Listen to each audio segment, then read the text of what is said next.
Welcome back to another Bellows Blades review, where today we're going to be taking a look at a Columbia River Knife and Tool, or CRKT knife.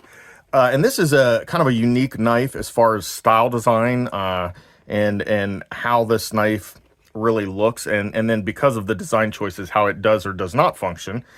So we're just going to take a quick look at this, and this knife is the CRKT Ritual.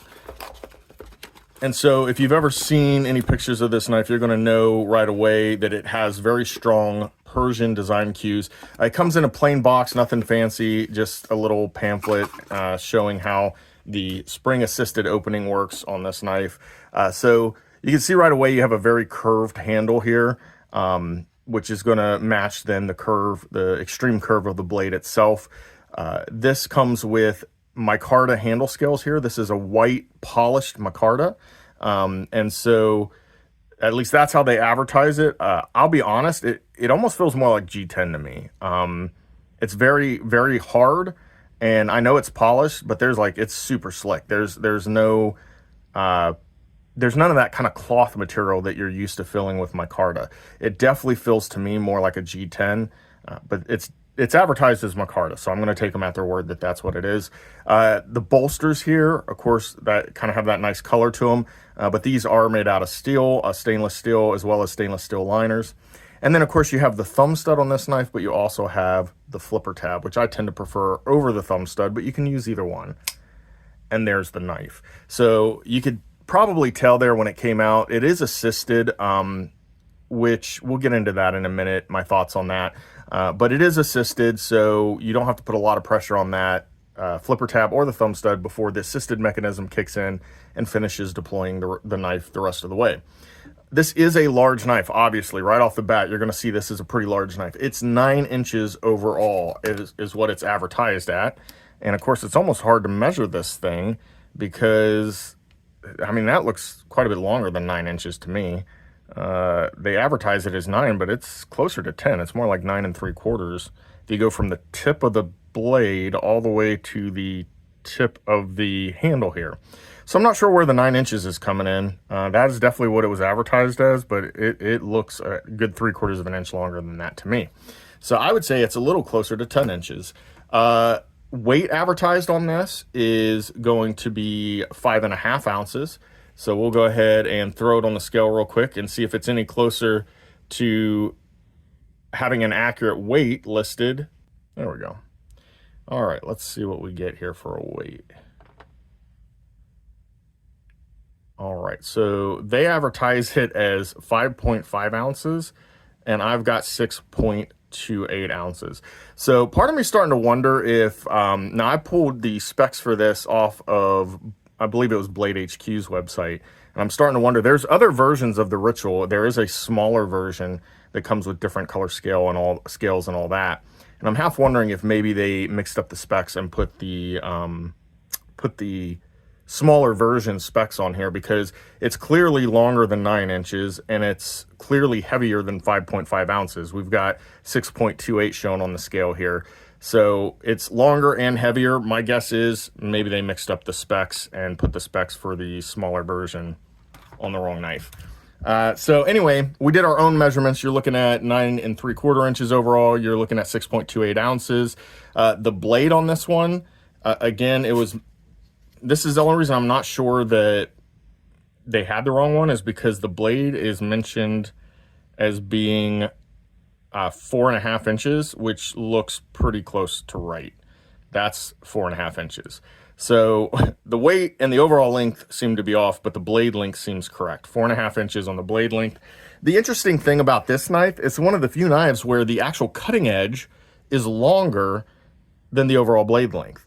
And the way that's possible is when you measure the blade length, you're measuring it from here where the blade starts to the tip of the knife, which is 4.5 inches.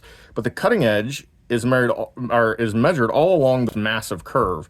So because of that curve, that huge belly in the blade, you're actually getting, instead of 4.5 inches, you're getting 4 3/4 inches of cutting edge. And that is the one benefit of having that large belly, is you do have more cutting edge on a blade. Of course, there's also some detriment to having that large belly. It does make the knife only function really well in very specific scenarios. It's not necessarily the greatest as an all-around blade shape, but it looks really cool. And that's really one of the reasons I think most people probably buy this knife. It's got that Persian design style. You know, it's definitely inspired by Persian knives and swords. You got that sweeping curve to the blade. You've got this, you know, almost like a harpoon style shape built into that, but with its own curve as well. Massive trailing point here. Just a really cool looking design. And that's really, honestly, this knife specifically, I bought for the looks, because this knife comes in right at around $90 right now at the time of the making of this video, is about what you can pick it up for.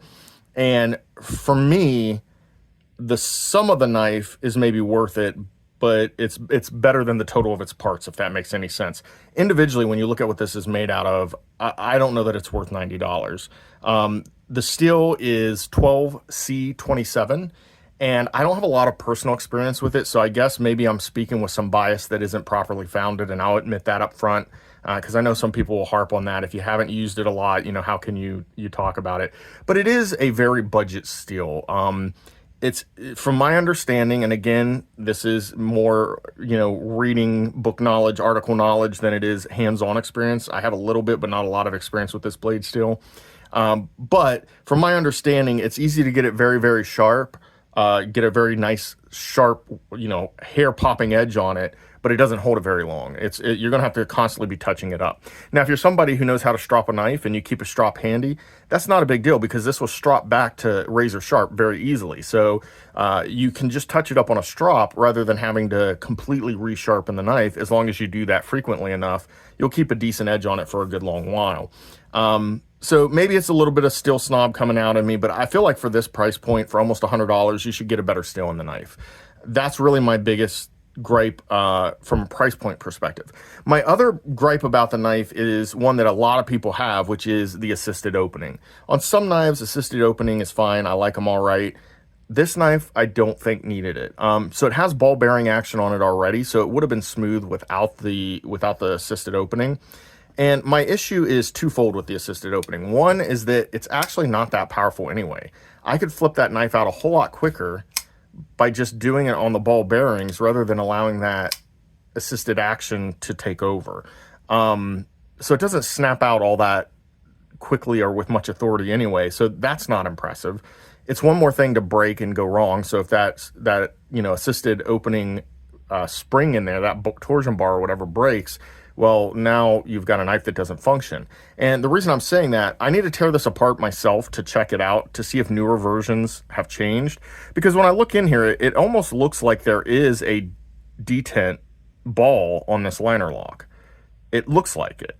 I don't know that you're going to be able to see that. I don't know that I can get the light in there to really show, but it definitely looks like, to me, yeah, I'm not going to be able to get it to show, but it looks like there is a little detent ball in there.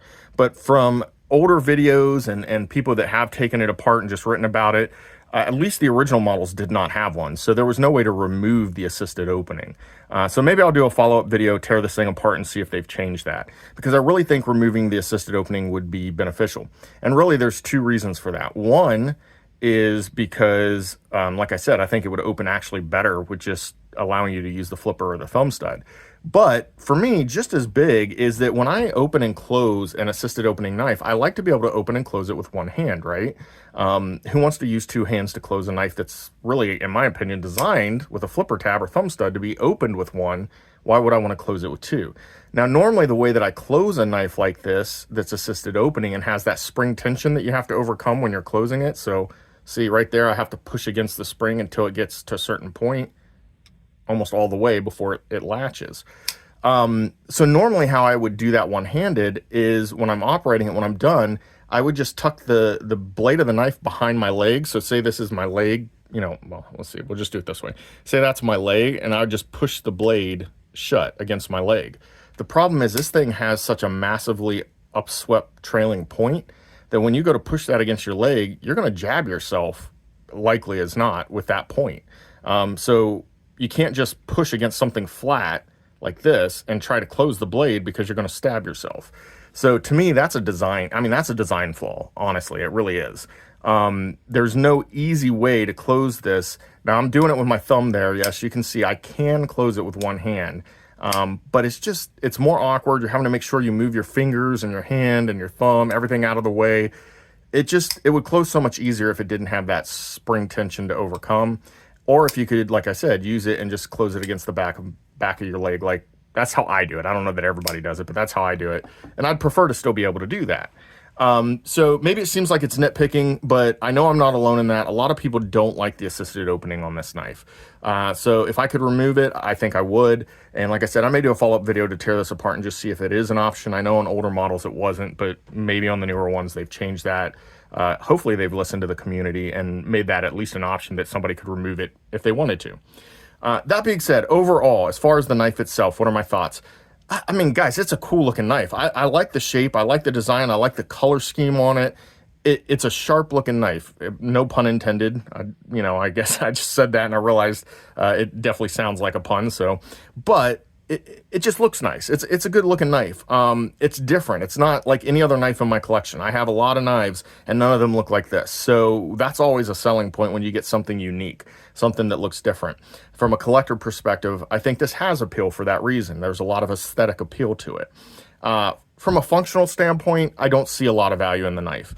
The blade shape is cool, but it's not overly useful for day-to-day scenarios for most people. It's not a great EDC knife. It's too large for most people, although I don't have a problem carrying a 4.5-inch blade as an EDC knife. I've done it plenty of times before. I actually prefer larger knives, but with the massive sweep in the blade, it's just not overly functional in most scenarios. That being said, it's really, what are you buying the knife for? In my case, it's a collection piece. It's something you can show off to people that's different, that, people are going to be like, oh, wow, that looks cool. And that's exactly what attracted me to it. So if you're looking for a knife that's unique, that's different, that has a cool design and aesthetic to it, then I think the CRKT Ritual is probably a great option to add to your collection.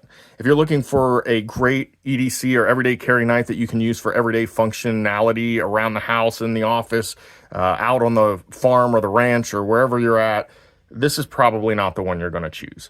And I think that's pretty obvious, so I'm probably just stating the obvious here.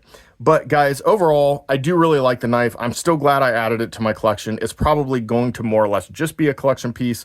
It's not going to have a lot of time in my pocket if I'm honest about it. But I still think it's a cool knife. So guys, sound off in the comments. Let me know what you think of the CRKT Ritual. Is this a knife that you would carry, or is it like me, one that you're probably, if you were to pick it up, it would just sit in your collection as a kind of a piece to show off once in a while? And if you're enjoying the content, please like and subscribe, and I appreciate that. And we'll catch you next time on another Bellows Blades review.